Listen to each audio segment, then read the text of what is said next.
Ok, hermanos, vamos a abrir nuestras Biblias en Lucas capítulo 2.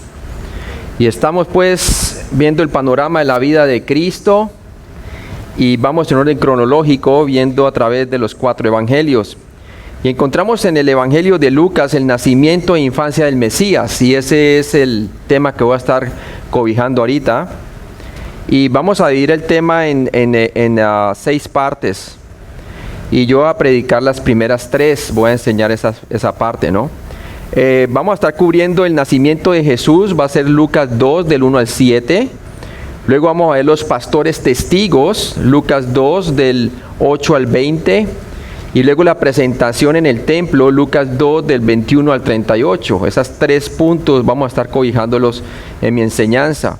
Y después con el hermano Eddie van a ver la visita de los magos, la huida a Egipto y la muerte de Herodes, y luego la infancia de Jesús hasta los 12 años. Entonces vamos a orar y vamos a pedirle al Señor que nos muestre a nosotros cómo fue el nacimiento e infancia del Mesías y que podamos nosotros ver cronológicamente cómo sucedieron los hechos. Padre Celestial, gracias por este día, por la oportunidad de nosotros poder estudiar acerca del cumplimiento profético, Señor, en el cual tú verificas claramente de que tú has hablado a través de los profetas y ahora nos has hablado a través del Hijo, Señor. Gracias, Padre, porque tú enviaste a tu Hijo del cielo a la tierra, tal cual como se había profetizado. Y por eso ese es un distintivo del cristianismo bíblico, es que tu palabra se cumple, Señor. Y tu primera venida fue verificable a través de los profetas en detalle, Señor, y ayúdanos a mirar esto para que podamos nosotros admirar a nuestro Dios y podamos glorificarle, porque las escrituras fueron escritas de una manera precisa. Gracias, Padre, por tu palabra. Te pido que tú me ayudes en esta enseñanza y también a los hermanos mientras estamos escudriñando las escrituras, para que tu Espíritu Santo, el Maestro de Maestros, sea enseñándonos a nosotros. En Cristo Jesús te lo pedimos. Amén. Entonces, el nacimiento e infancia del Mesías, para que nosotros podamos entender el énfasis que estamos haciendo acerca de las 2 naturalezas de Cristo, ¿verdad? Vamos a ver las 2 ramas de datos mesiánicos, para que nosotros podamos entender la historia del Antiguo Testamento.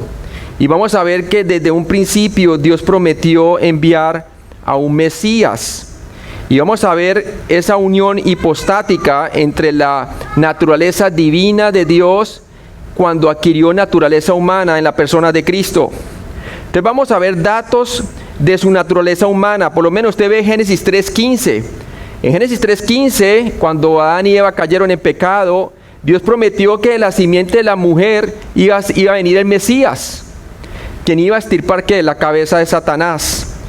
Y vemos muy claramente en Lucas 3:38, en las genealogías, que nos habla de una manera desde el tiempo de José y María hacia atrás, y nos llevan a decirnos finalmente que Jesús venía siendo hijo de Adán, hijo de Dios. Entonces nos muestra muy claramente su humanidad como siendo la simiente de la mujer.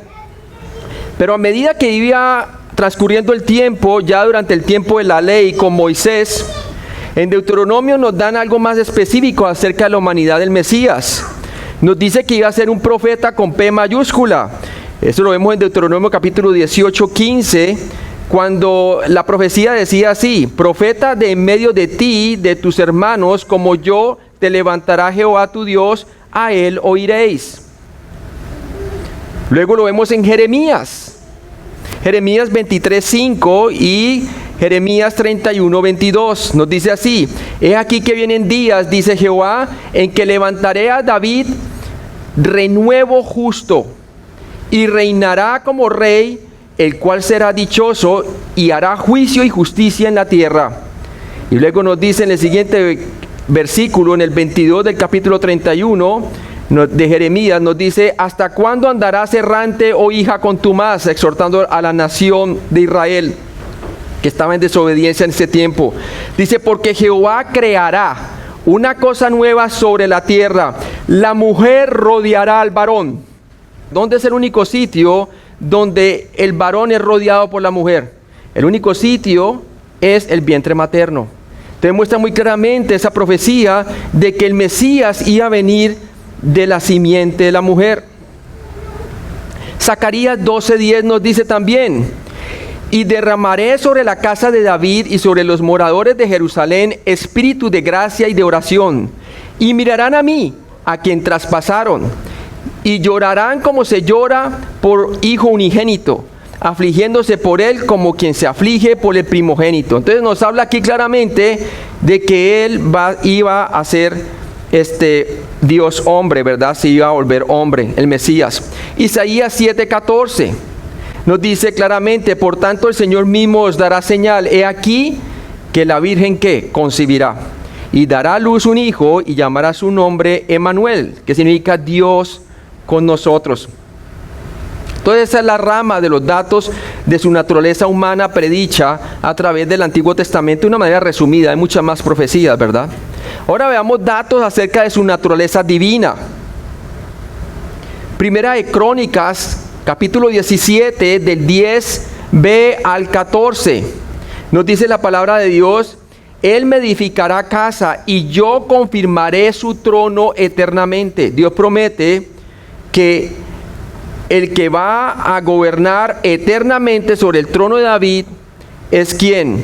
Es Dios mismo, hablando de que el Mesías, el Hijo de Dios, va a gobernar eternamente sobre el trono. Entonces muestra su naturaleza divina.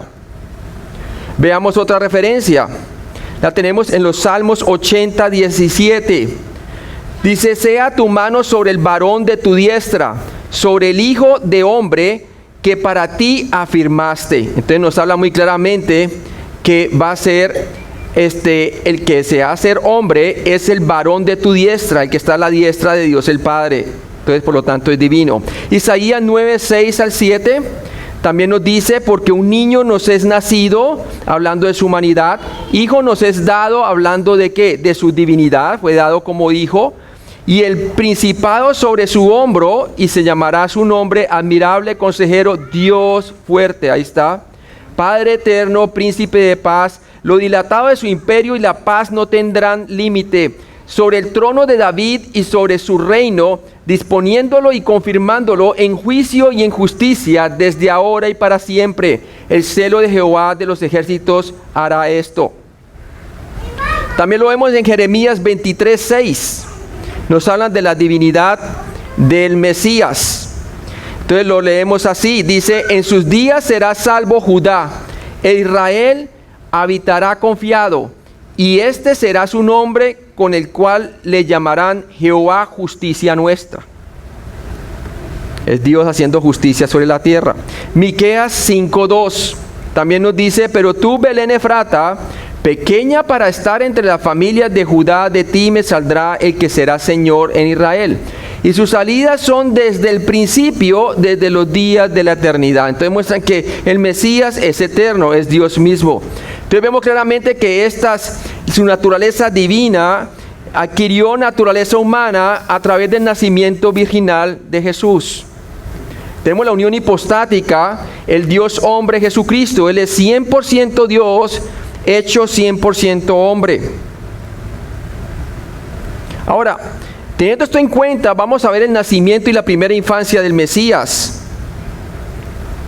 El nacimiento de Jesús, Lucas 2, del 1 al 7. Y vamos a ver que su nacimiento primero trajo a María y a José a Belén. Amén. Trajo a José y a María a Belén. Vamos a leer allí en Lucas capítulo 2, del 1 al 7. Dice: aconteció en aquellos días que se promulgó un edicto de parte de Augusto César, que todo el mundo fuese empadronado. Este primer censo se hizo siendo Cirenio gobernador de Siria, e iban todos para ser empadronados cada uno a su ciudad. Y José subió de Galilea, de la ciudad de Nazaret, a Judea, a la ciudad de David, que se llama Belén, por cuanto era de la casa y familia de David, para ser empadronado con María su mujer, desposada con él, la cual estaba encinta. Y aconteció que estando ellos allí, se cumplieron los días de su alumbramiento, y dio a luz a su hijo primogénito, y lo envolvió en pañales y lo acostó en un pesebre, porque no había lugar para ellos en el mesón. Entonces vamos a ver claramente allí cómo fueron los sucesos del nacimiento del Mesías. Lucas 2:1 nos dice la palabra: Aconteció en aquellos días que se promulgó un edicto de parte de Augusto César que todo el mundo fuese empadronado. El doctor Lucas proporcionó detalles históricos precisos sobre el tiempo del nacimiento de Jesucristo. Dios había programado en su omnisciencia enviar a su Hijo en el momento adecuado. Por eso Gálatas 4, del 4 al 5 nos dice: pero cuando vino el cumplimiento del tiempo, Dios envió a su Hijo, y lo envió porque es divino, nacido de mujer, hablando de su humanidad, y nacido bajo la ley, con un propósito, para que redimiese a los que estaban bajo la ley, a fin de que recibiésemos la adopción de hijos. ¿Qué estaba buscando la nación de Israel? La nación de Israel estaba buscando la redención, ¿cierto? La redención de la nación. Estaban buscando el reino, porque a ellos se les prometió el reino. Acuérdense que a través del pacto abrahámico se le prometió a ellos que ellos tenían la simiente, la tierra y la promesa, ¿sí? Y era a través de esa simiente que luego se expandió en el pacto davídico, mostrándonos que él sería el heredero al trono de David para siempre. Ellos están esperando la redención de Israel. Y como vamos a ver, algunos de aquellas personas que eran creyentes, de los pocos que todavía caminaban fieles al Señor, esperaban la redención de Israel. Y sabían muy bien el tiempo de su aparición, ¿cierto? Podían calcular con las semanas de Daniel y también podían calcular con la estrella, como vamos a ver más adelante, cuando ya casi Jesús tenía alrededor de 2 años, como llegaron los reyes del oriente. Ahora, veamos Lucas 2:1a. Nos dice la palabra de Dios claramente allí que aconteció en aquellos días que se promulgó un edicto de parte de Augusto César. Me gusta que aquí Lucas hace énfasis que estos acontecimientos sucedieron de una manera histórica, paralela ¿a quién? A un gobernador que estaba sobre los hijos de Israel, que era Augusto César, estaba bajo el imperio romano. El emperador romano Augusto César fue simplemente un instrumento en las manos de Dios para avanzar avanzar la historia, ¿cierto? Aquí Augusto César estaba gobernando, pero Dios estaba aquí, hermanos, en control. Dios estaba en control. Él siempre ha estado en control de la historia. Miren lo que dice Daniel 2:21, por favor. Daniel 2:21. Nos dice la palabra de Dios: Él muda los tiempos y las edades, quita reyes y pone reyes, da la sabiduría a los sabios y la ciencia a los entendidos. Y vemos claramente como en los tiempos de Daniel estaban algunos que eran entendidos, como Daniel y sus amigos. En este tiempo habían unos que también estaban entendidos de la aparición de ¿quién? Del Mesías. Y vamos a ver vamos a ver más adelante que habían unos pastores a los cuales se les anunció la venida del Mesías. Y obviamente ya vimos cómo se le apareció el ángel Gabriel y le anunció primero a Zacarías acerca del nacimiento de Juan el Bautista, y luego se le aparece a María, como vimos, y le anuncia el nacimiento, ¿cierto? Vamos a ver entonces que el emperador romano, hermanos, que estaba en ese tiempo que Dios había permitido, había puesto sobre los hijos de Israel, era ¿quién? Era de voluntad de Dios. Él quita y pone reyes. Romanos 13:1, ¿qué nos dice acerca de las autoridades? Nos dice: no hay autoridad sino de parte de Dios, y las que hay por Dios han sido establecidas. Los creyentes en ese tiempo, los poquitos creyentes que están esperando el Mesías, ellos se sujetaban a la autoridad de Roma, porque ellos sabían que por encima de ese rey pagano estaba ¿quién? Dios, el soberano.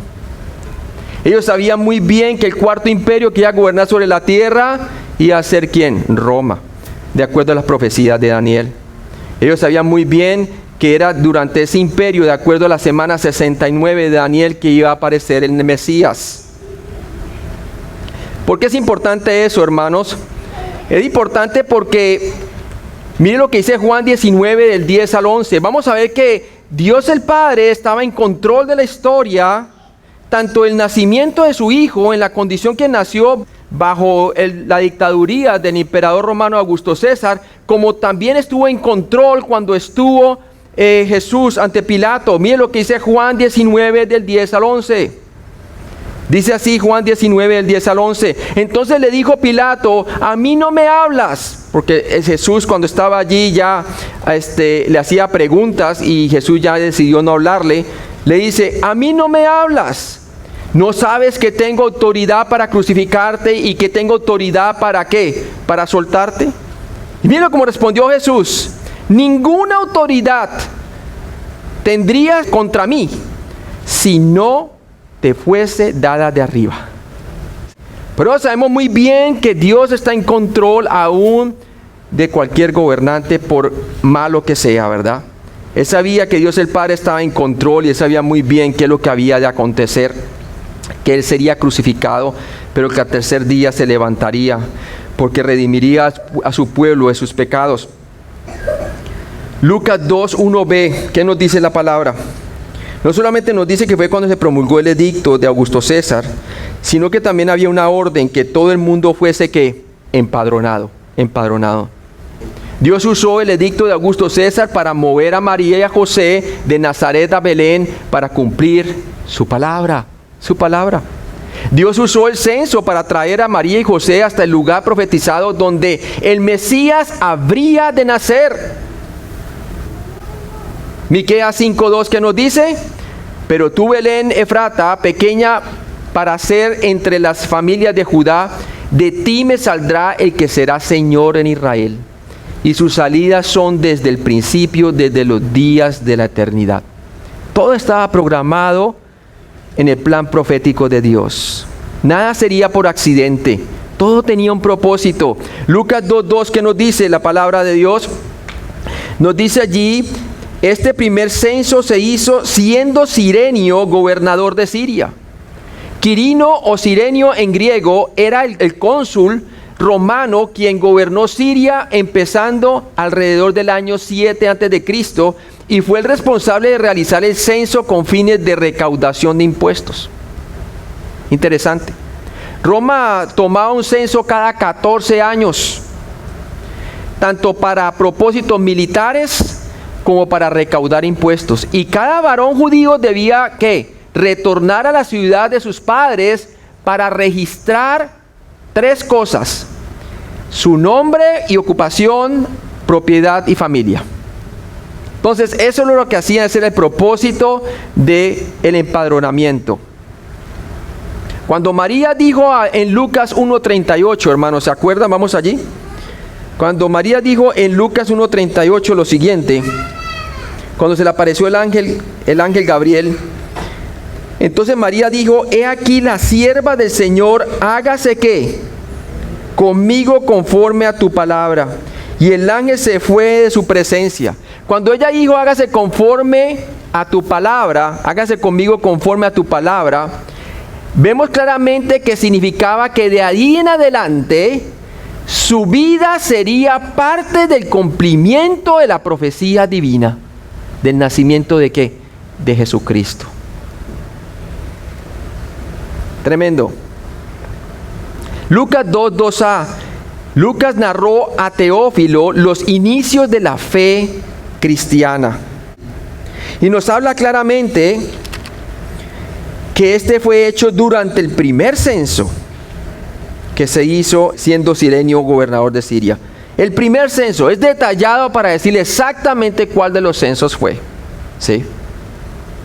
No como la mitología griega, que no tiene conexión con la historia física real. Lucas 2:2b, a diferencia de los dioses de las religiones falsas cuyas llegadas en la historia se encuentran como érase una vez, porque son historias no verídicas, las escrituras revelan el nacimiento de Cristo como un acontecimiento real con fechas reales. Dice quién estaba gobernando en ese tiempo y que fue el primer censo bajo este hombre.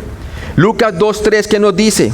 E iban todos para ser empadronados, cada uno ¿a qué? A su ciudad. Como descendiente de David, la ciudad natal y ancestral de José fue Belén. ¿Sabe qué significa Belén? Belén significa casa de pan. Un sitio adecuado o perfecto para el nacimiento del pan de vida, que da vida a los hombres. ¿Se acuerdan lo que dice Juan 6:35? Jesús les dijo, yo soy el pan de vida, el que a mí viene nunca tendrá hambre. También dijo, y el que a mí cree no tendrá sed jamás. Lucas 2:4, que nos dice la palabra de Dios, y José subió de Galilea, de la ciudad de Nazaret, a Judea, y la ciudad de David, a la ciudad de David, que se llama Belén, por cuanto era de la casa y de la familia de David. El viaje de Nazaret a Belén era alrededor de 145 kilómetros, 90 millas. Entonces era largo el viaje. Importante ver eso, ¿no? Lucas 2, del 5 al 6. ¿Qué nos dice la palabra? Dice así: para ser empadronado con María, su mujer, desposada con él, la cual estaba encinta, y aconteció que estando ellos allí se cumplieron los días de su ¿qué? De su alumbramiento. El tiempo de Dios era perfecto. Dios hizo que María llegase al lugar profético del nacimiento del Mesías, justo antes de que Jesús naciese, cumpliendo así literalmente la profecía. Entonces vemos aquí un mapa del viaje de José y María a Belén. Ellos salen entonces de Nazaret, que está en Galilea, ¿cierto? ¿A dónde? A Belén de Judea. Y vemos que este viaje de Nazaret a Belén, como vimos, 145 kilómetros, no era un trayecto fácil. ¿Sí? La topografía en ese tiempo tiene muchas, ahí usted lo ve como una recta, pero en realidad tiene muchas curvas y caminos, y es realmente una jornada de ir de aquí a allá, ¿no? La profecía, hermanos, no es más que historia dada por adelantado. Si la palabra de Dios controla nuestras vidas, hermanos, entonces los acontecimientos históricos solo ayudan a cumplir la voluntad de Dios en nuestras vidas mismas, hermano. Su historia, escúcheme bien, es tu historia, es mi historia, ¿sí? Él es el que está en control ¿de qué? De la historia. Y por eso nos da la profecía para que tengamos ánimo en tiempo presente o en la aflicción presente. La profecía es la luz del túnel que nos da fortaleza y esperanza en la prueba oscura del presente que tenemos hoy. Sí. Eso es lo bonito del cristianismo bíblico, hermanos, que nuestra historia ya está trazada y somos parte de ella. Su historia es mi historia. Su historia es su historia, hermanos. Lucas 2:7, ¿qué nos dice la palabra? Y dio a luz a su hijo primogénito, y lo envolvió en pañales y lo acostó en el pesebre, porque no había lugar para ellos en el mesón. Este versículo clave marca el nacimiento más importante en la historia de la humanidad. Es el nacimiento del Hijo de Dios haciéndose hijo de hombre. El Hijo de Dios se hizo hijo de hombre. La palabra de Dios dice: en el principio era el verbo, y el verbo era con Dios, y el verbo era Dios. Y luego nos dice en Juan 1:14, y aquel verbo se hizo carne y habitó entre nosotros, y vimos su gloria, gloria como el unigénito, lleno de gracia y verdad. Vamos a ver su gloria, hermano, amén. Vamos a ver su gloria, porque luego vamos a ver lo que vieron los pastores, hermanos. Lucas 2:7. Entonces vemos que este versículo clave marca el acontecimiento más importante de la humanidad. Lucas 2:7a nos habla de que era su hijo primogénito.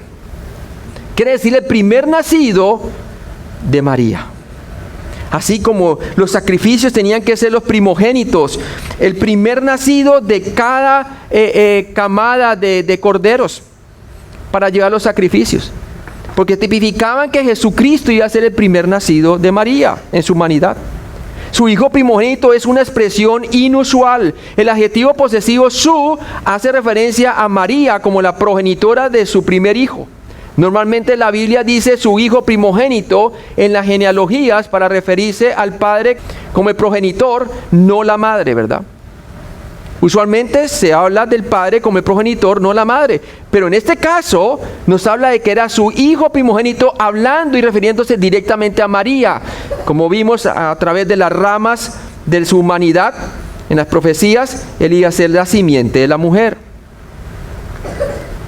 Lucas enfatizó así el nacimiento, ¿qué? Virginal. también dio a entender que más tarde María tendría otros hijos. Mire lo que dice Marcos 3, del 31 al 32.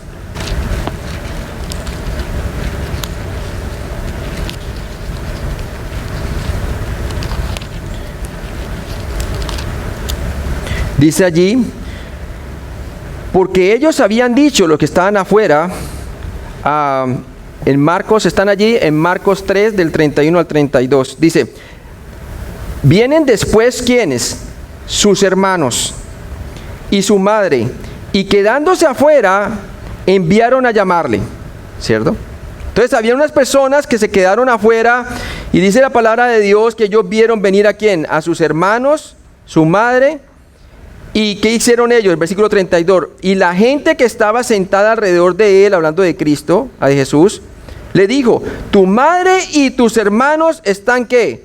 Afuera, y te buscan. Y él le respondió diciendo, ¿quién es mi madre y mis hermanos? Y mirando a los que estaban sentados alrededor de él, sus discípulos, dijo, he aquí mi madre y mis hermanos, porque todo aquel que hace la voluntad de Dios, ese es mi hermano y mi hermana y mi madre. Pero cuando le trajeron, está hablando refiriéndose a ¿quién? A sus hermanos físicos, ¿sí? Y también vimos ayer, estuvimos hablando de que dos de ellos, de los medios hermanos de Jesús, escribieron el libro de Santiago y el libro de Judas en el Nuevo Testamento. Lucas 2, 7b. El griego phante significa pesebre o cuna y puede referirse a varios lugares. Un comedero a cielo abierto que cualquier pastor podría utilizar para alimentar sus rebaños. Un comedero, ¿cierto?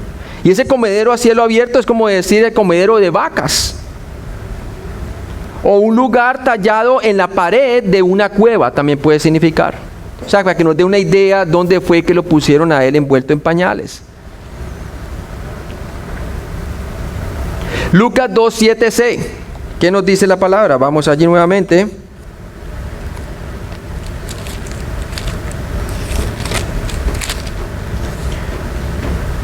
Y dio a luz a su primogénito, y lo envolvió en pañales y lo acostó en un pesebre, porque no había lugar para ellos en el mesón. El Salvador de la humanidad vino a este mundo en un lugar humilde, así como en aquel tiempo no se hallaba lugar para Jesús en el mesón o posada. Hoy muchos optan por no darle lugar a Jesús en sus vidas. Es más, hermano, vamos a ver más adelante, alrededor cuando el niño Jesús era alrededor casi de 2 años o quizás 2 años, vamos a ver que vienen unos magos del oriente y ellos preguntan, ¿dónde está el rey de los judíos que ha nacido? Porque su estrella hemos visto en el oriente y venimos a adorarle. Y esto cuando llegó a oídos de Herodes, entonces ¿qué? Él comenzó a averiguar de a dónde iba a venir el tal rey de los judíos. ¿Y qué le contestaron estos sacerdotes y escribas? Mire lo que contestaron en Mateo 2, del 4 al 6. Y convocados todos los principales sacerdotes y los escribas del pueblo, les preguntó, ¿dónde había nacer el Cristo?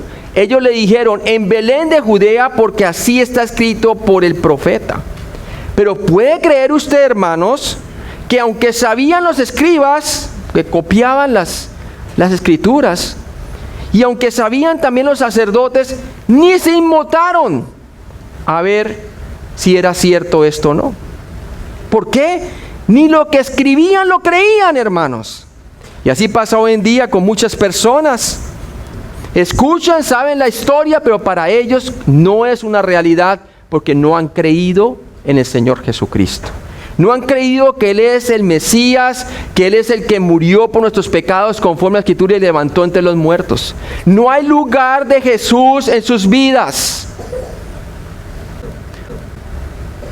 No porque la palabra de Dios haya fallado, sino porque a ellos no quieren creer lo que es claramente expresado en las Escrituras. Ahora, hermanos, ¿qué hemos visto hasta ahora? Hemos visto el nacimiento de Jesús. Y hemos visto que su nacimiento trajo a María y a José a Belén.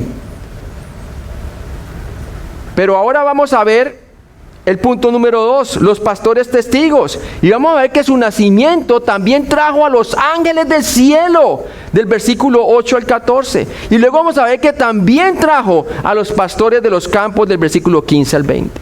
Sí, tremendo. Veamos primero los pastores testigos. Lucas 2:8, ¿qué nos dice? Dice así: habían pastores en la misma región que velaban y guardaban las vigilias de la noche sobre su rebaño. Había 4 vigilias de la noche. No sabemos, había 4 vigilias que tenían la noche, pero no sabemos en cuál de ellas realmente estaban ellos. Pero sí sabemos que estaba de noche, ¿cierto?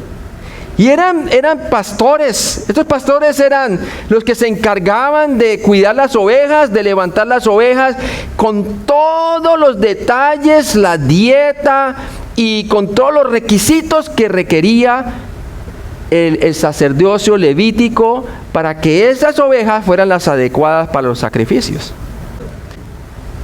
Entonces era un trabajo delicado, pero también era un trabajo que se lo daban a la gente del pueblo, la gente del común, ¿verdad? La gente humilde, la gente iletrada por lo regular. Pero a esos escogió el Señor aparecerse. Vemos aquí, hermano, que su nacimiento trajo a los ángeles del cielo, pero también trajo a los pastores del campo. Y vamos a ver primero los pastores del campo, como estamos viendo. ¿Y cómo los trajo? Vemos aquí que en esta área de Judea, que era grande, es muy posible que ahí estuvieran los pastores cuando vieron entonces la hueste angelical que les trae las buenas nuevas y un ángel les habla, ¿verdad? Y aquí puede ver usted exactamente en Judea algunos pastores en el día de hoy y cómo ellos van delante de sus ovejas, ¿verdad? Bonito ir a Israel y mirar todo esto, cómo cobra vida, ¿no? La palabra de Dios.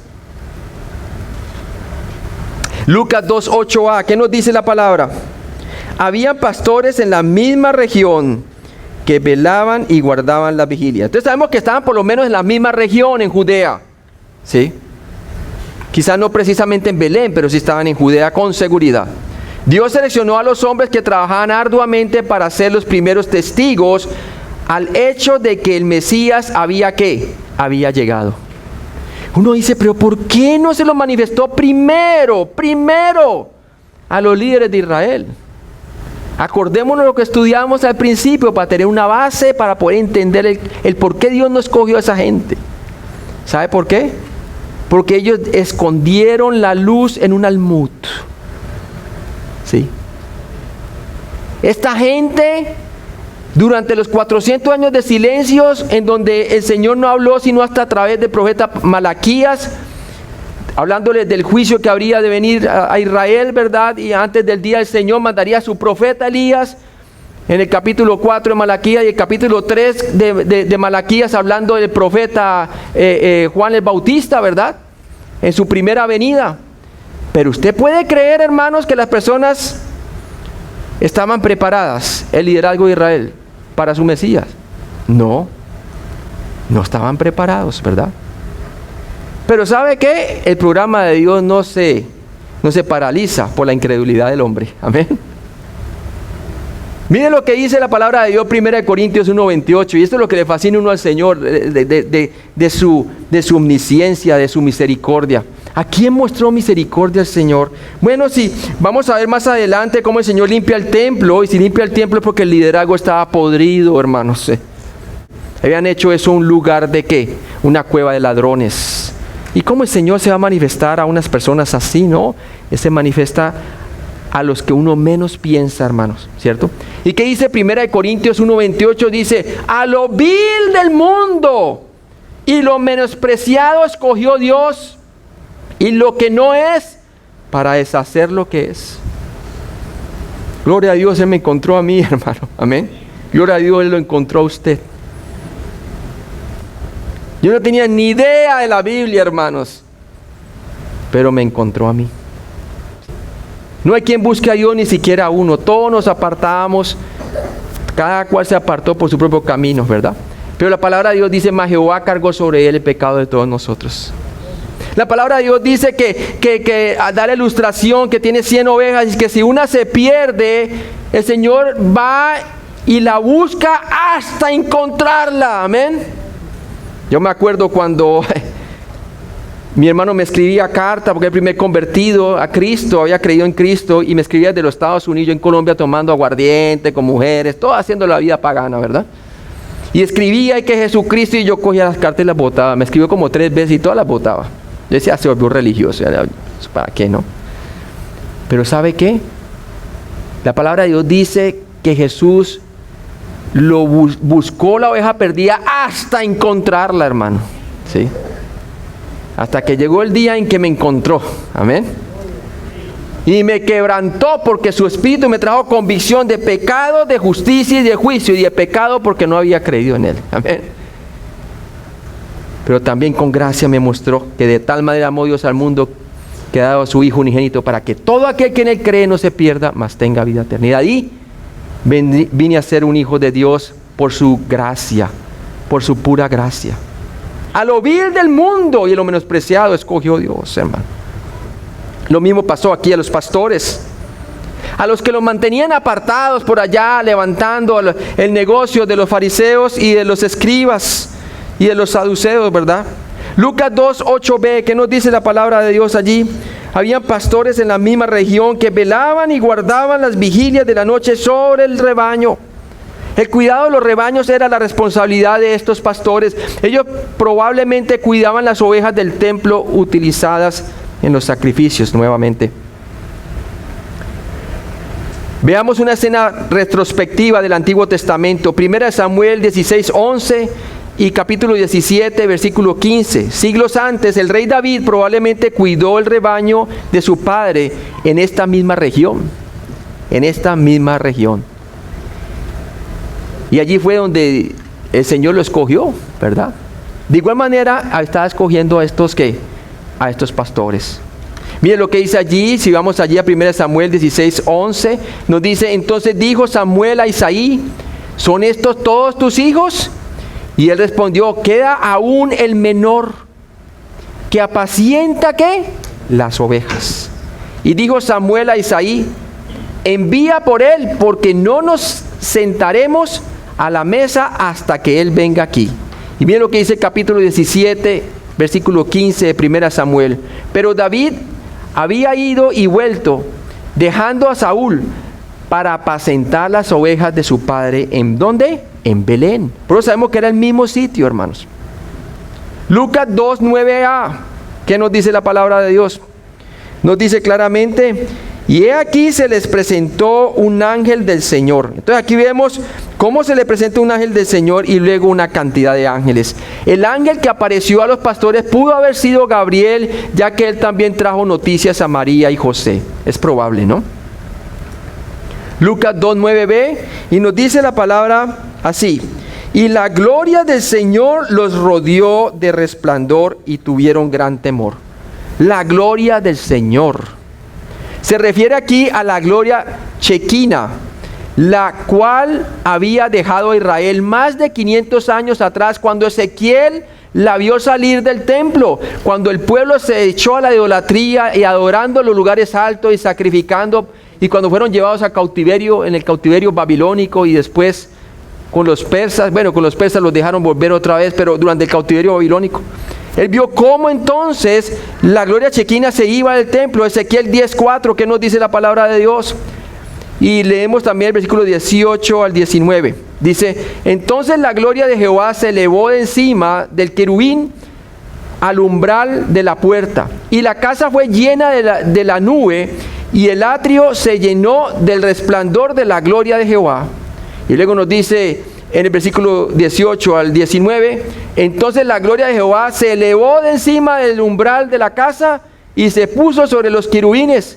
Y alzando los querubines sus alas, se levantaron de la tierra delante de mis ojos. Cuando ellos salieron, también las ruedas se alzaron al lado de ellos y se pararon a la entrada de la puerta oriental de la casa de Jehová, y la gloria de Dios de Israel, del Dios de Israel, estaba por encima sobre ellos.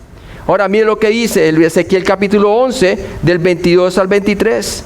Después alzaron los querubines sus alas y las ruedas en pos de ellos, y la gloria del Dios de Israel estaba sobre ellos. Y la gloria de Jehová se elevó de en medio de la ciudad y se puso sobre el monte que está al oriente de la ciudad. Entonces la gloria chequina se fue, ¿verdad? Pero aquí la vemos que vuelve, hermano, para el nacimiento del Mesías. Usted se puede imaginar, hermano, el temor que tenían ellos al ver esto y wow, pero también el asombro, ¿verdad? Si vemos la escena retrospectiva del Antiguo Testamento en Éxodo 40, del 34 al 35, vemos que la gloria que una vez apareció en el tabernáculo ahora se manifestaba a los pastores. Acordemos que el tabernáculo estaba cubierto de pieles, ¿verdad? Simbolizando que un día el Verbo se iba a hacer carne y iba a estar entre nosotros, ¿verdad? Y mire, hermanos, veamos eso en el tabernáculo, cómo se observaba.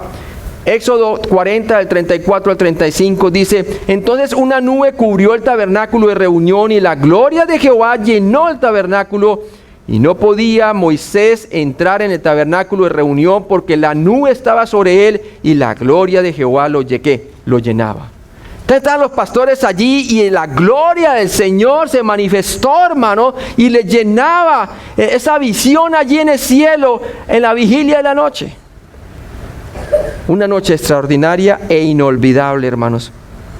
Juan 1:14.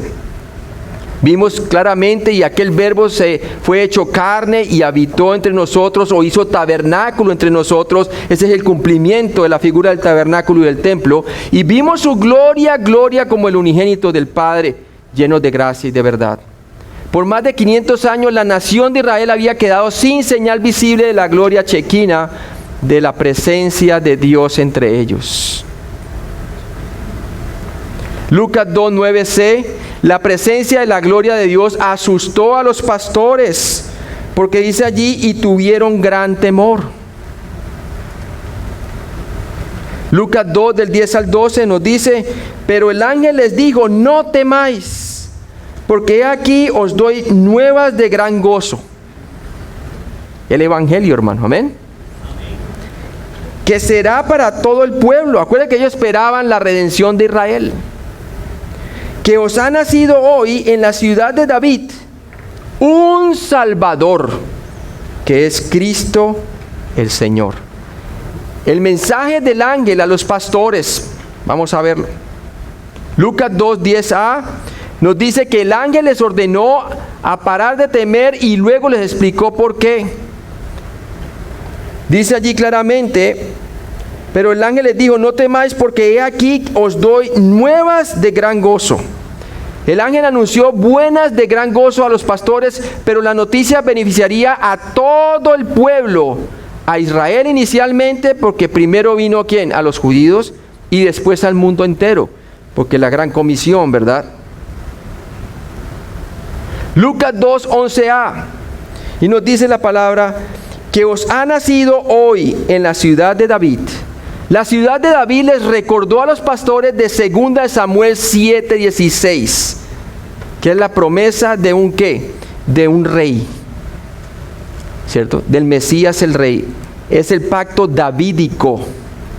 ¿Y qué dice el pacto davídico en 2 Samuel 7:16? Dice: y será afirmada tu casa y tu reino para siempre delante de tu rostro, y tu trono será estable eternamente. El Mesías iba a ofrecerles a ellos el reino, ¿sí? El reino davídico ofrecido a Israel. Lucas 1:11b nos dice la palabra: un Salvador que es Cristo el Señor. 3 títulos resumen la obra de Jesús.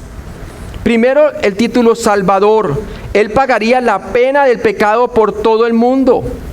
Primera de Juan 2:2, ¿qué nos dice? Nos dice: y Él es la propiciación por nuestros pecados, los que ya hemos sido salvos por la fe en Jesucristo, y no solamente por los nuestros, los que ya estamos salvos, sino también por los de todo el mundo. Juan el Bautista, más adelante, vamos a ver ya cuando empieza el ministerio, anuncia a Jesús: he aquí el Cordero de Dios que quita el pecado del mundo. Estos hombres estaban familiarizados con el oficio del templo. Es más, levantaban las ovejas. Por lo tanto, ellos decían: wow, aquí está el Redentor. Aquí está aquel que va a salvarnos del pecado. No sabían precisamente cómo, ¿verdad? Porque hasta este momento no era específico que la crucifixión sería la manera como pagaría su pecado, pero sabía muy bien que él sí era el Cordero escogido de Dios, que cumpliría el sacrificio supremo, o el sacrificio de cumplimiento para quitar por fin el pecado de la nación de Israel.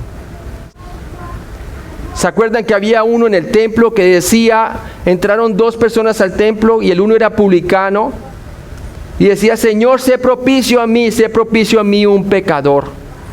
¿Por qué decía sé propicio a mí un pecador? Porque él sabía muy bien que Dios se iba a proveer de uno que definitivamente quitaría el pecado del medio. Sabía que ese sacrificio que estaba trayendo esa oveja solamente era un sustituto que solamente cubría el pecado ahí, pero no lo quitaba. Pero sabía que un día su Salvador le sería propicio. Amén. Le quitaría una vez por todas el pecado. Mientras el fariseo, que representa el liderazgo de Israel, al cual Dios no manifestó su nacimiento al principio, ¿qué pasa? Él decía: Señor, gracias a ti que yo no soy como ese, ¿verdad? Yo doy diezmo esto, yo doy esto, como quien dice, yo no soy pecador. Y él dijo: de cierto os digo, dijo Jesús, que aquel se fue justificado y aquel no. ¿Por qué? Porque la justicia viene únicamente por la fe en Jesucristo. Este sabía que solamente Dios podía ser propicio para su pecado. ¿Lo cree usted, hermano? ¿Sí? Cristo es otro título que resume la obra de Jesús. No solamente Salvador, sino Cristo. Él era el Mesías esperado, lo que significa el ungido. La salvación viene de los judíos, le dijo la mujer samaritana.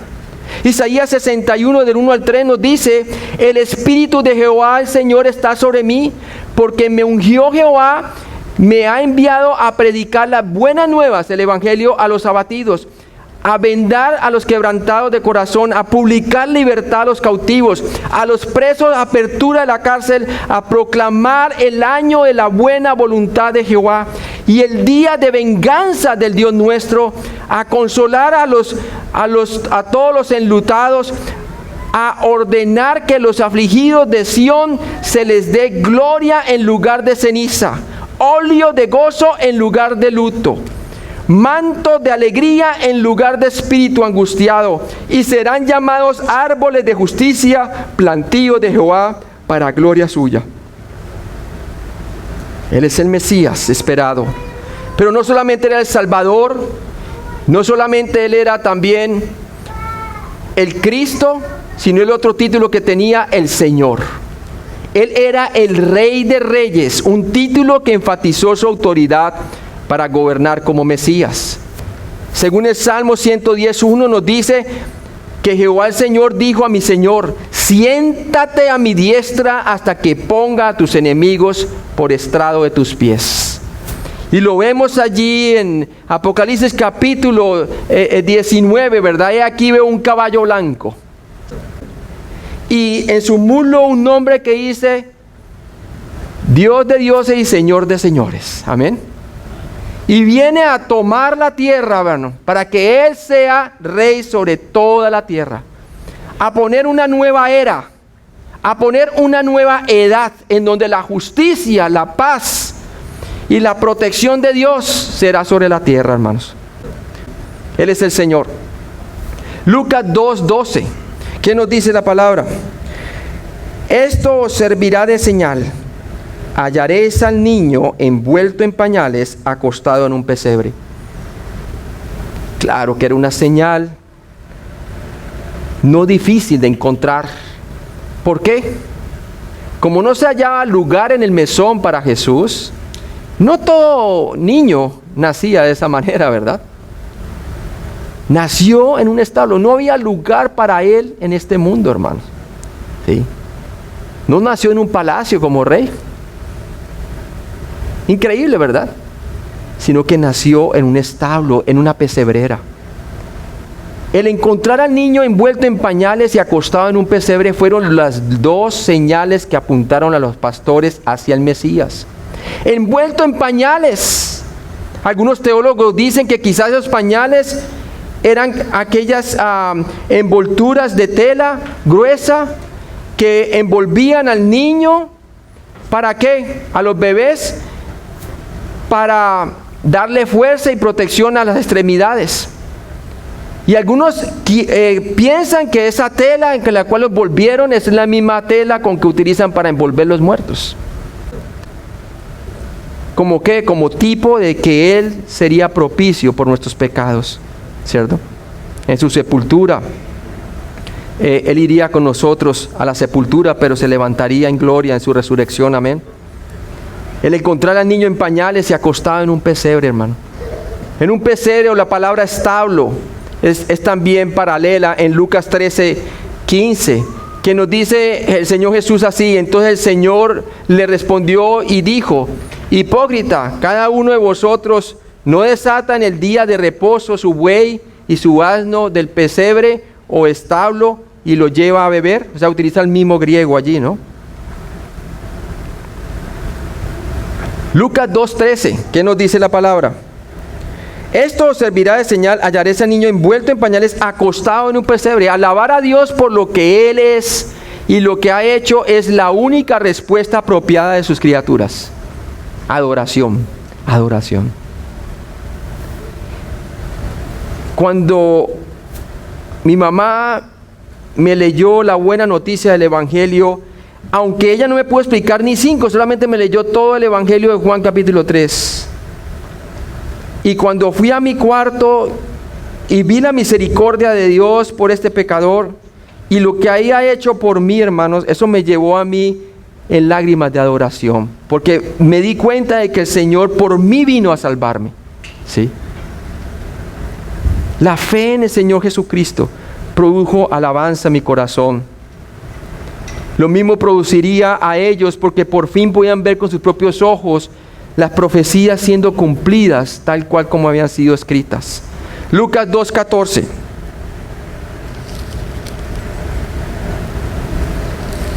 Nos dice que alababan a Dios y decían: gloria a Dios en las alturas y en la tierra paz, buena voluntad ¿para quién? Para con los hombres. Para con los hombres. El contenido de la canción de alabanza angelical. Había una alabanza angelical en este momento, hermanos. Porque se había aparecido junto con este ángel que daba la buena noticia una multitud de las huestes celestiales que alababan a Dios y decían: gloria a Dios en las alturas y en la tierra paz, buena voluntad para con los hombres. Usted sabe que lo impresionante cómo Dios admiraban y quedaban también adoraban el ver que el Creador se hizo criatura. ¿Se puede imaginar ellos mirando eso? Sí. Toda la encarnación de Jesús, que llamamos también el misterio de la piedad, que Dios fue manifestado en carne, ¿cierto? Admirado o mirado por los ángeles, hermanos. Los ángeles presenciaron esto y viendo a su Creador en un humilde bebé. Tremendo, ¿verdad? Viendo la obra de la redención tomando lugar tal cual como se había prometido. El contenido de la canción de la alabanza angelical, veámoslo. Lucas 2:14a, alaban a Dios cuya morada está ¿dónde? En el cielo, nos dice. Gloria a Dios en las alturas. Nuestra salvación vino de arriba. Lucas 2:14b, y nos dice allí: y en la tierra paz. Alaban a Dios por la paz que Jesús traería a través de su obra de salvación. ¿Qué nos dice Romanos 5? ¿Vamos allí? Romanos 5, hermanos. Justificados pues por la fe, versículo 1, tenemos paz para con Dios por medio de nuestro Señor Jesucristo. Amén. ¿Quién es Él y su obra, hermano? Nos da paz. Lucas 2:14c. Y buena voluntad para con los hombres. A todos aquellos que creen en Cristo les es otorgada la rectitud o la justicia de Dios. Dios mismo los hace rectos y en todo sentido aceptos a Él. Así se hace posible la paz entre Dios y el hombre. Segunda de Corintios, capítulo 5, versículo 21.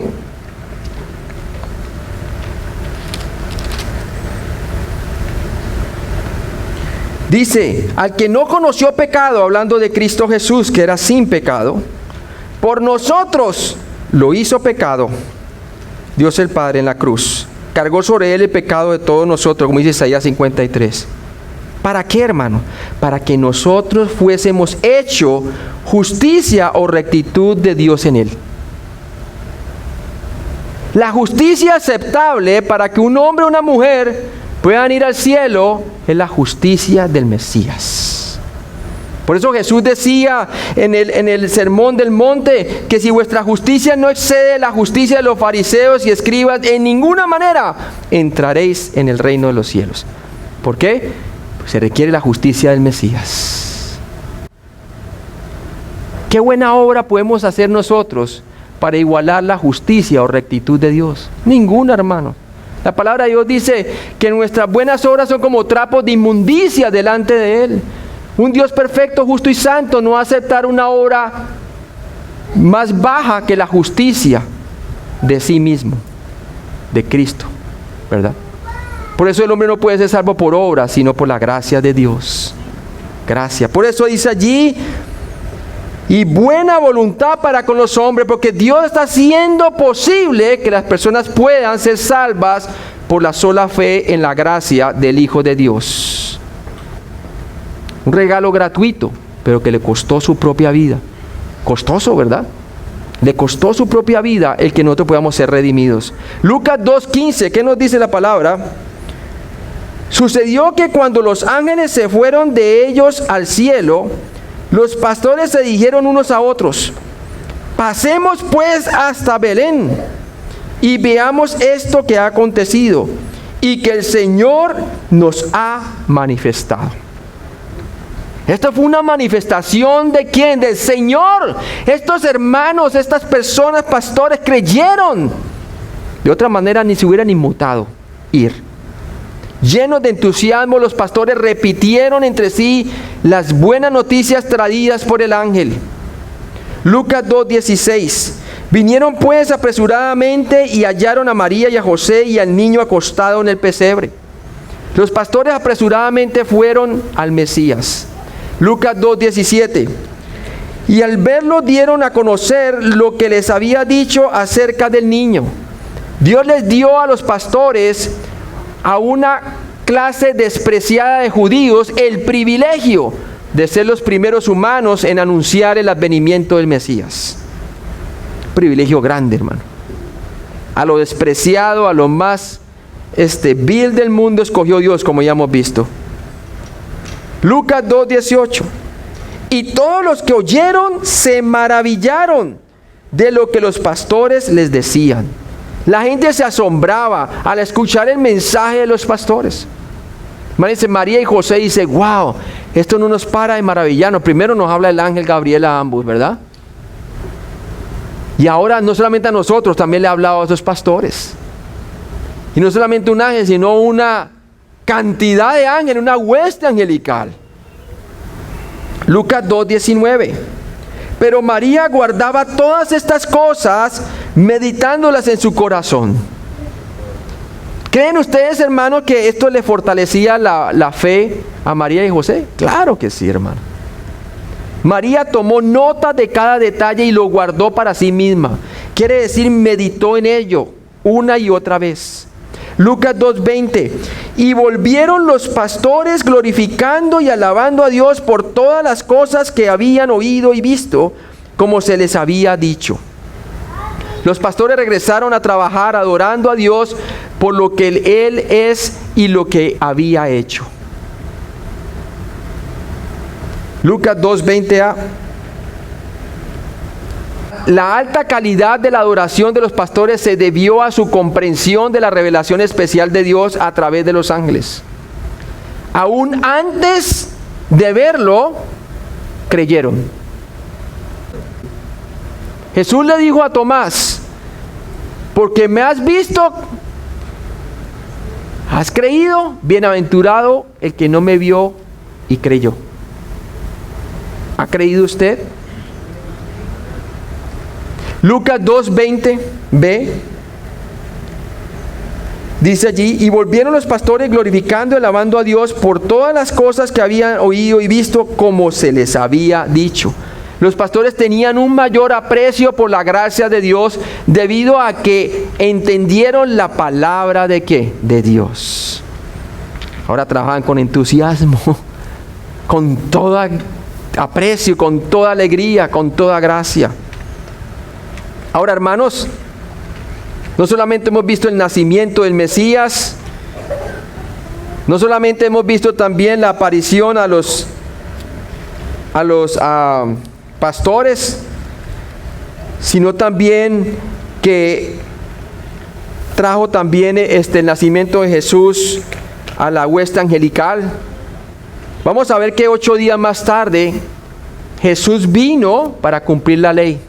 Acordémonos que, como dice Gálatas 4:4, venido el cumplimiento del tiempo, Dios envió a su Hijo, nacido de mujer, bajo la ley, para que redimiese a aquellos que estaban, ¿qué? Bajo la ley.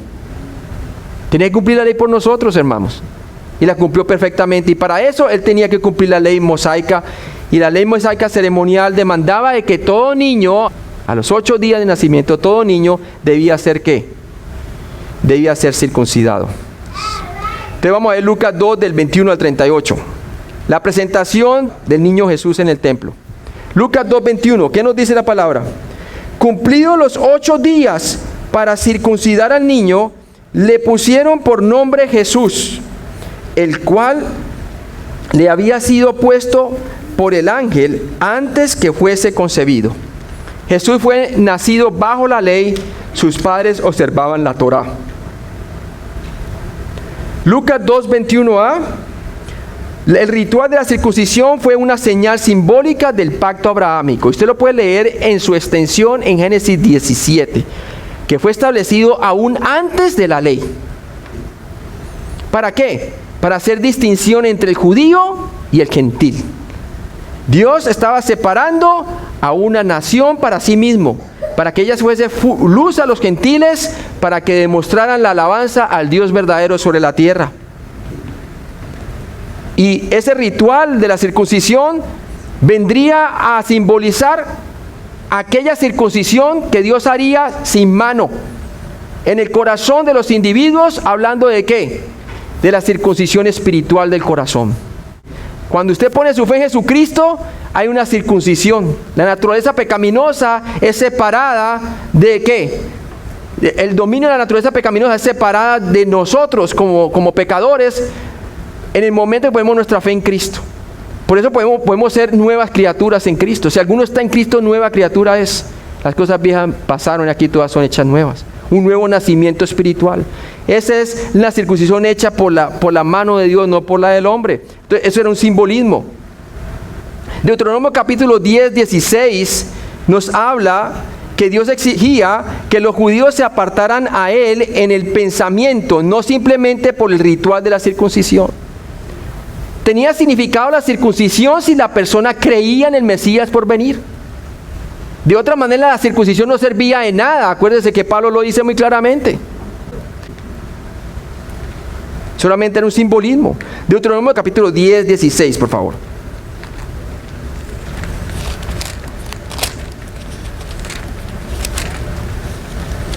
Dice, circuncidad pues el prepucio de vuestro corazón y no endurezcáis más vuestra cerviz. ¿Sí ve?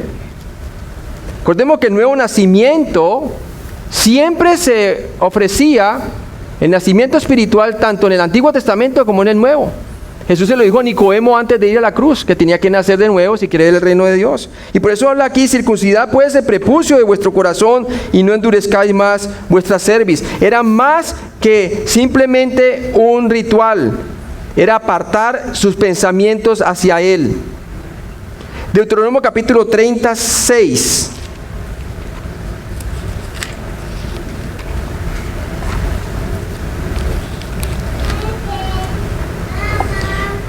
Y circuncidará a Jehová tu Dios tu corazón y el corazón de tu descendencia, para que ames a Jehová tu Dios con todo tu corazón y con toda tu alma y a fin de que vivas, a fin de que vivas. Y obviamente el Señor está hablando allí de las bendiciones y de las maldiciones, y cómo Él finalmente va a hacer de Israel una nación creyente y obediente, en donde podrán adorarlo con todo su corazón, con toda su alma y con todo su ser, porque así se resume la ley, ¿verdad? Y eso va a ocurrir cuando el Señor circuncide a la descendencia de Abraham, cuando venga por segunda vez a la tierra. Ellos van a amarlo. Este versículo sugiere la diferencia entre la verdad posicional y la experimental. En el momento de la salvación, el creyente es separado de la carne posicionalmente. Romanos 6, del 4 al 7, lo vemos claramente. El creyente experimenta la libertad del dominio de la carne solo cuando camina conforme ¿qué? Al Espíritu. Cuando se considera a sí mismo muerto al pecado ciertamente y vivo para con Dios en Cristo Jesús. Lucas 2 del 21b nos dice la palabra así.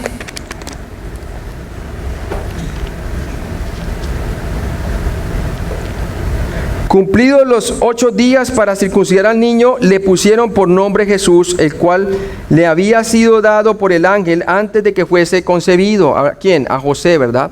Debido a que Jesús nació siendo el Salvador, Lucas 2:11, a él se le dio un nombre que describió el rol que iba a cumplir como Salvador. Y lo vemos en Mateo 1:21. Vamos a Mateo 1:21.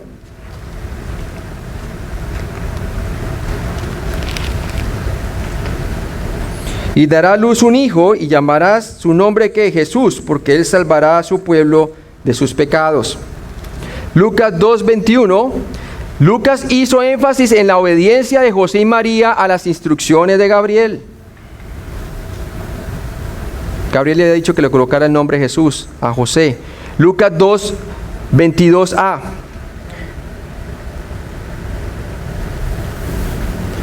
Dice, y cuando se cumplieron los días de la purificación de ellos conforme a la ley de Moisés, el ritual de la purificación mencionado aquí tenía 2 connotaciones. Levítico 12 del 2 al 8, la purificación era práctica para la salud y la higiene. Y el Salmo 51:5, la purificación era un recordatorio de la caída del hombre y su necesidad de limpieza. Leamos el Salmo 51:5.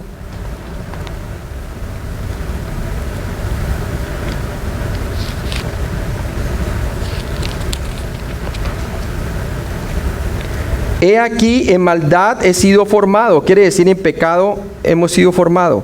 Y en pecado me concibió mi madre. O sea que el hombre no nace bueno y la sociedad lo corrompe, sino que aquí dice que el hombre nace malo, es por naturaleza.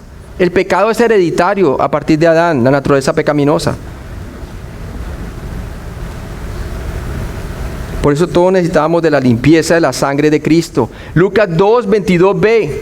Cuando se cumplieron los días de la purificación de ellos, conforme a la ley de Moisés, fueron 40 días. Una madre era tenida por impura durante 7 días hasta la circuncisión de su hijo, y era ceremonialmente impura por 33 días más, para un total de 40 días, según Levítico 12 del 2 al 4. Vamos allí. Recuerde que Jesucristo no solamente vino a cumplir la ley moral, sino también la ley ceremonial. Levítico capítulo 12.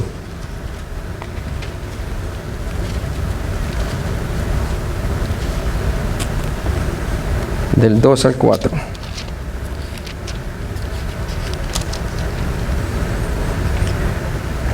Habla a los hijos de Israel y diles: la mujer cuando conciba y dé a luz varón, será inmunda 7 días, o impura. Conforme a los días de la menstruación será inmunda. Y al 8º día se circuncidará el niño, mas ella permanecerá 33 días purificándose de su sangre. Ninguna cosa santa tocará, ni vendrá al santuario hasta cuando sean cumplidos los días de su purificación. Entonces todo eso lo acató María y José. Deuteronomio 8:2.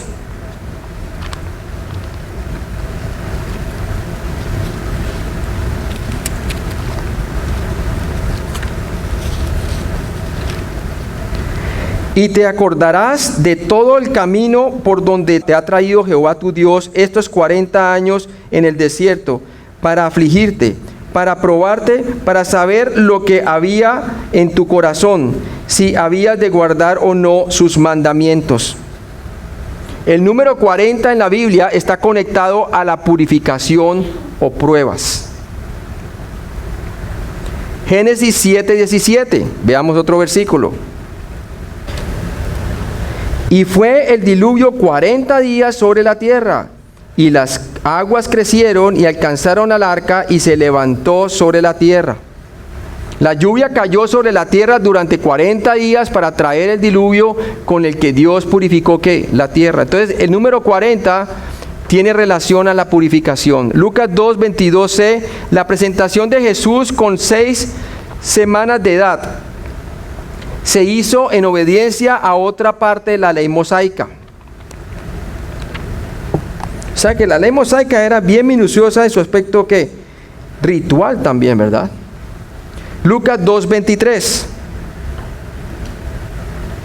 nos dice, y cuando se cumplieron los días de la purificación de ellos, conforme a la ley de Moisés, le trajeron a Jerusalén para presentarle al Señor. Como está escrito en la ley del Señor, todo varón que abriese la matriz será llamado ¿qué? Santo al Señor. Todo hijo primogénito fue redimido por un sacrificio como un memorial a la preservación de las familias israelitas cuando salieron de Egipto, ¿se acuerdan? En Éxodo 13, del 2 al 12. Todos se colocaron bajo los dinteles. Todos creyeron y los niños eran colocados también allí junto con ellos, para que fuesen redimidos o salvos del ángel de la muerte. Lucas 2:24a. Y para ofrecer conforme a lo que se dice en la ley del Señor, un par de tórtolas y 2 palominos. María y José eran demasiado pobres para comprar un cordero, sin embargo llevaron el cordero de Dios. Amén. Juan 1:29. ¿Qué nos dice Juan 1:29? He aquí el cordero de Dios que quita ¿qué? El pecado del mundo, ¿sí? Ellos sabían muy bien. Casi siempre el que no tenía dinero para comprar un cordero, porque es costoso, llevaba entonces unos palominos, ¿verdad? O palomas. Lucas 2:24b. La relación del Señor con la ley es una parte importante de su ministerio de salvación. Gálatas 4:4, como vimos, Jesús había nacido bajo la ley para que redimiese a todos aquellos que estaban bajo la ley. Todos nosotros estábamos bajo la ley, hermano, sin Dios y sin esperanza en el mundo, pero Cristo cumplió todo eso por nosotros. Juan 8:46. ¿Quién de vosotros me redarguye de pecado? Pues si digo la verdad, ¿por qué vosotros no me creéis? Entonces vemos claramente aquí que el Señor muestra su inocencia, su santidad. Él rechazó las tradiciones religiosas de los hombres, pero obedeció la ley de Dios perfectamente. Porque se le acusaba de esto, de que sanaba en el día de reposo. Siempre estaban tratando de apuntarle la parte ceremonial, ¿verdad? Pero Él les dijo así para que tocarle la llaga. ¿Quién me redarguye de pecado? Y ninguno podía decir nada. Hasta Pilato se lavó las manos, no sabía qué hacer con él. ¿Cierto? No veo ningún mal en este hombre. Hablaron de un inconverso, hermano. ¿Qué tal Judas Iscariote? Tuvo remordimiento y se suicidó, devolviendo las monedas de plata que dijo: he traicionado sangre inocente. Ese es el testimonio de incrédulos, hermanos, en cuanto a Jesús, que era impecable, sin pecado, hermanos. Tremendo. O sea que no solamente tenemos el testimonio de los creyentes, sino de los incrédulos, hermanos. Gálatas 3:13, ¿qué nos dice la palabra? Vamos allí. Cristo nos redimió de la maldición de la ley, hecho por nosotros maldición, porque está escrito: maldito todo aquel que es colgado ¿qué? En un madero. En un madero. Él llevó la maldición de la ley, la muerte por nosotros. Esa es la maldición de la ley, es la muerte. La muerte entró por un solo pecado al mundo, por Adán. pero en Cristo la resurrección y la vida, amén. El perdón, la vida eterna. Lucas 2 del 25 al 35. Conozcamos a Simeón. Vamos a conocer un hombre, hermanos, que también se acercó a Jesús. Un hombre que conoció el tiempo de su visitación. De los pocos, hermanos. Lucas 2 del 25 al 35. Vamos allí. Dice, y he aquí había en Jerusalén un hombre llamado Simeón, y este hombre, justo y piadoso, esperaba la consolación de Israel, y el Espíritu Santo estaba sobre él. Lucas 2 del 25 al 27. 6 cosas acerca de la vida de Simeón. Primero nos dice que era un hombre justo. Simeón era un creyente en la simiente prometida y por lo tanto era un hombre posicionalmente justo, justificado por la fe en un Mesías por venir. Nos dice que él esperaba ¿qué? La consolación de Israel. Sabía que iba a venir uno que iba a traer paz sobre Israel. Y el Espíritu Santo estaba sobre él. En medio de ese periodo que estuvimos viendo de los 400 años de silencio, el periodo intertestamentario, habían unos hombres, pocos judíos, ¿verdad?, que eran creyentes y esperaban la salvación de Israel. Era no solamente justo, era piadoso en su generación. Se le conocía como un hombre piadoso, temeroso de Dios. Simeón vivió un estilo de vida de constante obediencia al Señor y por lo tanto era un hombre experimentalmente justo, santificado. Demostraba su fe por las obras, como dice Santiago. No solamente él era un hombre entonces justo y piadoso, sino que también era un hombre que esperanzador. Esperanzador. Como estudiante de las Escrituras hebreas, Simeón esperaba la venida del Mesías. ¿Qué tal nosotros, hermanos? Tenemos la misma actitud, la misma clase de vida de Simeón.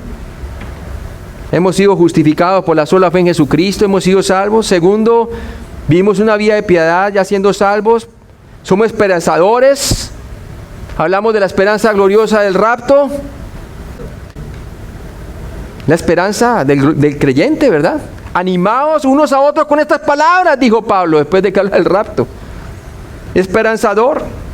Como estudiante de las Escrituras hebreas, Simeón esperaba la venida del Mesías. Nosotros esperamos la aparición de nuestro Señor Jesucristo en el aire, hermanos. Daniel 9:25. Vamos allí, hermanos. Él veía las semanas de Daniel. Era un hombre que guiaba su vida no por lo que sentía, sino por lo que decía la palabra de Dios. Una cosa es creer en Dios, otra cosa es creerle a Él y su palabra, hermanos. Es bien importante nosotros caminemos por la fe para que alcancemos un buen testimonio en nuestra propia vida y también delante de los demás. Daniel capítulo 9, 25. Sabe pues y entiende que desde la salida de la orden para restaurar y edificar Jerusalén, que ocurrió bajo los persas con Xerxes, la orden de Xerxes, hasta el Mesías príncipe, o sea, cuando entre la entrada triunfal de Jerusalén, habrá 7 semanas y 62 semanas. Se volverá a edificar la plaza y el muro en tiempos angustiosos. Él sabía muy bien el tiempo de la aparición del Mesías, por eso llegó exactamente ahí. Y oraba al Señor que le permitiese ver antes de morir la salvación de Dios, ¿verdad? Para saber que estaba viviendo en el tiempo de la visitación, Simeón simplemente tenía que contar hacia adelante 483 años desde cualquiera de los 3 decretos para el retorno del remanente judío de Israel, para construir el muro y la ciudad, ¿no? Nehemías 2 del 1 al 8, el decreto de Nehemías para regresar y reconstruir el muro de Jerusalén en el año 444 a.C. inició el reloj para las 70 semanas de Daniel, 490 años en total, el programa de Dios para Israel. Las 77 o 70 semanas de Daniel. El Espíritu Santo estaba sobre él. Era un hombre guiado por el Espíritu de Dios. Recuerda que el Espíritu Santo venía y se iba sobre ellos. Pero era reconocido porque el Espíritu Santo estaba sobre él. Era un hombre que caminaba por la fe. Le había sido revelado. Dios prometió a Simeón que iba a ver el Mesías antes de morir. Simeón creyó a Dios y así como Dios lo prometió, vio al Mesías. Hebreos 11:6. Dios entonces recompensó su fe. Hermanos, cuando nosotros creemos a Dios y su palabra, como creyentes que somos, y tomamos a Dios por su palabra, que eso es fe, Dios va a recompensar nuestra fe. Hebreos 11:6. Cuando nos da todo lo que pasó, los héroes de la fe, ¿verdad? Nos dice allí: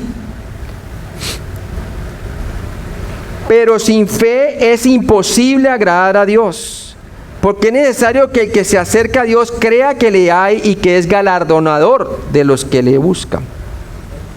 Solamente Dios puede galardonar la fe del creyente cuando toma a Él por su palabra. Él vino, dice la palabra de Dios. Simeón estuvo en el templo y en el día exacto en que José y María vinieron a presentar su hijo a Dios. Imagínense, esta es otra sorpresa para ellos. Porque vamos a ver qué es lo que dice este hombre, comienza a profetizar. Lucas 2, del 28 al 32. Y vamos a ver qué comienza a decir él ahí.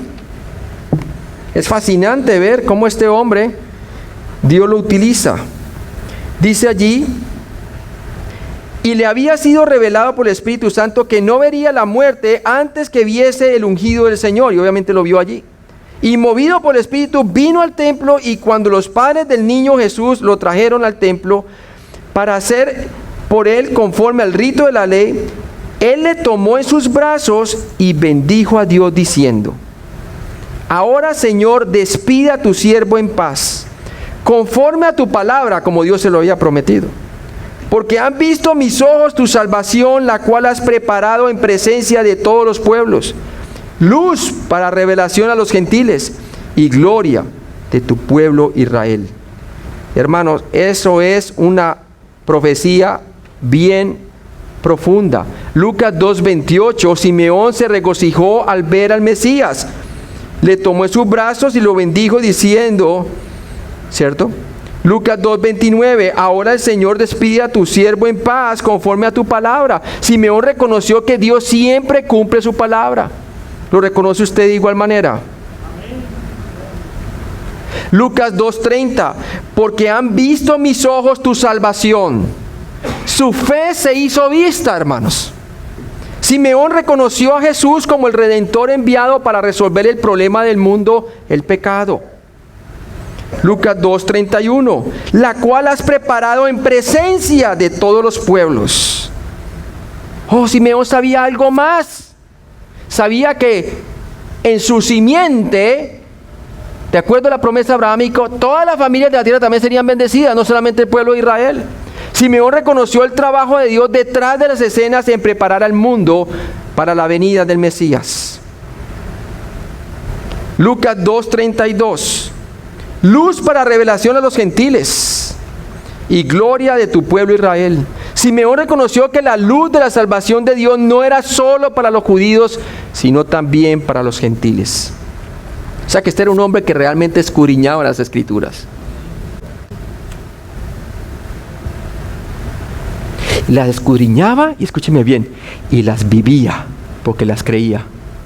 Hay una gran diferencia. Acuérdense, los escribas, que vamos a ver más adelante, cuando llegan los Reyes Magos, dicen y saben la Escritura, hermano, pero no las vivían, porque ni salieron a mirar si era cierto que ya había nacido el Rey de los judíos. Lucas 2:33, y José y su madre estaban maravillados nuevamente de todo lo que decía de él. Imagínese toda la gente que llegaba de repente, y los pastores, y ahora usted ve a Simeón. Testimonios por todos lados, en su casa, en el templo, donde fueran, venía gente dando testimonio.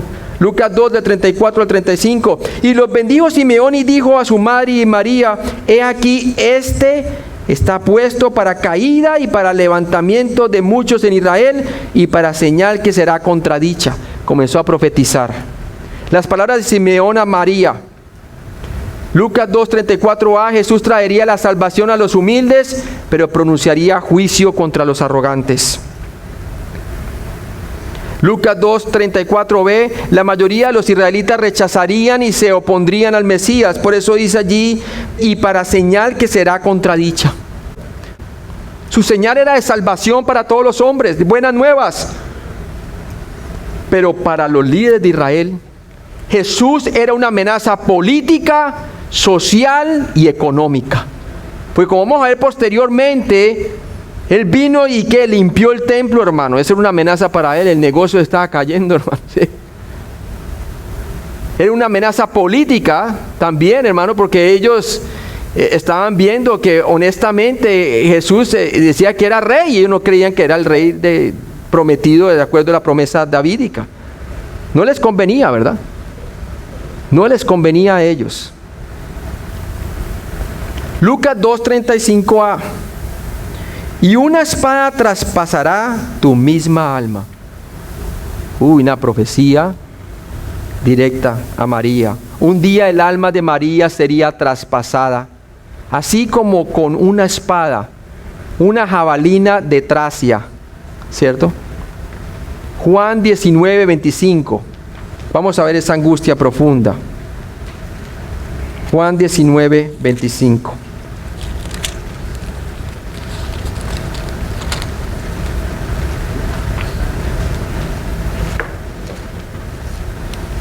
Nos dice: y el que lo vio da testimonio, y su testimonio es verdadero, y él sabe que dice la verdad, para que vosotros también creáis, ¿verdad? Y está hablando allí de Jesús, cuando le traspasaron su costado. Yo creo que ella se acordó allí, hermanos, de lo que la profecía de Simeón que le había dicho allí, que su propio alma iba a ser traspasada en dolor en ver a su hijo. Cuando le traspasaron el costado, comenzó a salir agua y sangre. Pero ella entendió muy bien. Yo creo que esa profecía le ayudó a entender que eso iba a ocurrir de antemano, hermano. No le cogió por sorpresa, pero le dolió tremendamente. Su propia madre, hermanos. Sí. Lucas 2:35b nos dice así: para que sean revelados los pensamientos de muchos corazones. La persona de Cristo obliga a cada persona a que tome una decisión. Los dos ladrones representan eso. El uno creyó y fue salvo de inmediato, y el otro no creyó y quedó condenado, ¿verdad? Murió en condenación. Lucas 2, del 36 al 38. Estaba también allí Ana, profetisa, hija de Fanuel, de la tribu de Aser, de edad muy avanzada, pues había vivido con su marido 7 años desde su virginidad, y era viuda hacía 84 años, y no se apartaba del templo, sirviendo de noche y de día con ayunos y oraciones. Aquí está el ejemplo de una mujer que, a pesar del oscurantismo de 400 años, permanecía fiel al Señor. ¿Qué hacía ella? Estaba sirviendo de noche y de día con ayunos y oraciones en el templo. ¿Cierto? Una viuda. Conozcamos a Ana. Lucas 2:36a, la profetisa Ana también estaba esperando con gran anticipación al Mesías. Lucas 2, de 36b al 37a, Ana había sido una viuda por un tiempo entre 50 y 60 años, y era viuda de hasta 84 años, como dice el versículo 37 en la Reina Valera 1909. Lucas 2:37b, Ana había dedicado su vida al servicio en el templo y esperaba la venida del Mesías. Demostraba su fe en el Mesías por el servicio que efectuaba. su fe se hacía visible. Lucas 2:38 nos dice la palabra así: esta, presentándose en la misma hora, daba gracias a Dios y hablaba del niño a todos los que esperaban la redención en Jerusalén. O sea que no solamente ellos dos, Simeón y ella, esperaban la redención, sino que habían otros que también esperaban la redención de Israel. ¿Sí? Y a eso es que Jesús después, más adelante, a muchos de ellos les habla el sermón del monte, ¿verdad? Y las bienaventuranzas. Lucas 2:38, al igual que los pastores, Ana alabó a Dios en acción de gracias por la provisión de la salvación. ¿Cómo esperamos al Mesías? María esperó con humildad. De igual manera nosotros debemos esperar al Señor en humildad. ¿Cómo esperó José? Y al reflexionar, José esperó en obediencia la voluntad revelada de Dios, y Dios se la reveló por medio del ángel. ¿Qué aprendemos de Simeón? Que era justo y devoto. Nosotros también debemos de ser de esa manera, devotos al Señor por la fe en Jesucristo, esperando su venida. La palabra de Dios dice que hay bienaventuranzas para los que añoran su venida, ¿verdad? Hay también recompensa. Simeón esperó con devota expectativa. ¿Tiene usted expectativa por el rapto de la iglesia? Y luego vemos a Ana, la profetisa. Entonces, como María, debemos esperarlo con un pensamiento de humildad. Filipenses 2:5 nos dice: haya este pensamiento que también hubo en Cristo Jesús, ¿verdad? Como José, debemos esperarlo con una obediencia paciente por la fe. Primera de Pedro 1, del 14 al 15. Que lo amamos aunque no le hemos visto, dice la palabra de Dios, ¿verdad? Que lo esperamos con añoro ferviente, hermanos. O como Simeón, que debemos esperarlo con una expectativa, ¿qué? Segura. Tito 2:13 también nos habla de eso, ¿no? Y este ya es el tema del hermano para mañana, ¿cierto? La visita de los magos. Vamos a orar, hermanos. Padre Celestial, gracias por este día, Señor. Gracias porque en tu palabra podemos conocer el nacimiento del Mesías, nuestro Redentor. La primera Navidad, Señor, la buena nueva. Que de tal manera amó Dios al mundo que envió a su Hijo unigénito para que todo aquel que en Él crea no se pierda, mas tenga vida eterna. Esa es la manera como Dios nos ha amado. De tal manera amó Dios al mundo. Gracias, Padre, porque tu palabra dice que el que cree en Él, en quién es Él y su sacrificio en la cruz, su muerte y resurrección por nuestros pecados, tiene vida eterna.